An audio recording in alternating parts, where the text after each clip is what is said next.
तुम्हा सर्वांचं आपल्या चॅनलवरती स्वागत आहे। चला तर मग व्हिडिओला सुरुवात करूया।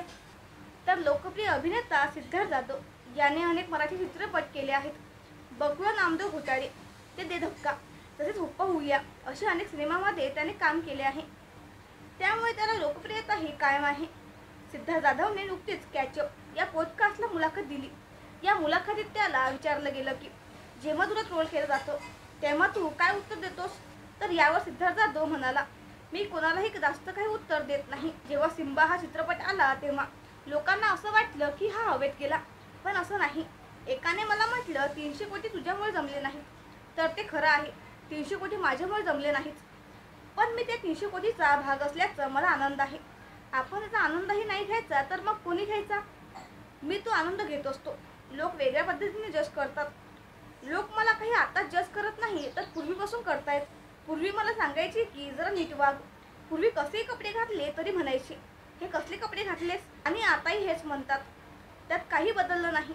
मला वाटतं की आपण एकाच ठिकाणी असतो, परंतु लोक आपल्याला वेगवेगळ्या दृष्टिकोनातून बघत असतात। माझं प्रामाणिक मत आहे की लोकांना बरोबर करायला जाऊ नका, त्यांना जे बोलायचं आहे ते बोलणारच। पुढे सिद्धार्थ जाधव रणवीर सिंगची कॉपी करतो असे लोक म्हणतात, याबाबत म्हणाला, तो मुलगा कमालीचा चांगला अभिनेता आहे। तो लोकांना सरप्राईज करतो। तो अभिनेता म्हणून खूप भारी आहे। तो खरा गनिमी कावा करत असतो असे मी म्हणेन। जेव्हा तुम्ही त्याचं काम बघता तेव्हा वाटतं हा काय कमाल अभिनेता आहे। लुटेरा, सिम्बा, पद्मावत बघा। मला असं वाटतं की अभिनेता म्हणून तो सरप्राईज करतो असं सिद्धार्थ रणवीरच्या बाबत म्हणाला। त्याच्याकडून काही गोष्टी शिकायला मिळाल्या। पुढे मग सिद्धार्थ जाधव म्हणाला, सुपरस्टार सिनेमाचं जेव्हा मी शूट करत होतो तेव्हा तिथेच सलमान खान बिग बॉसचं शूट करत होते। मी महेश सरांना फोन केला आणि त्यांना ते सांगितलं। महेश सर मला म्हणाले सलमान खानला जाऊन भेट असं त्यांनी सांगितलं। बाजूला अतुल अग्निहोत्री होते, त्यांच्यासमोर माझं कौतुक केलं। नचबलियेच्या वेळेला देखील सलमान खानने मला सांगितलं की तू उत्तम अभिनेत्यापैकी एक आहेस। हे ऐकून मला खूपच छान वाटलं। त्यांनी ते कौतुक केलं।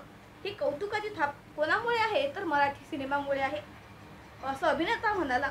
बाकीचे लोक म्हणतात तू कसा आहेस, तुझे दात कसे आहेत, कसा दिसतोस, असे जे म्हणतात ना त्यांना थँक्यू, पुढे जाणं गरजेचं आहे असं सिद्धार्थ जाधव म्हणाला।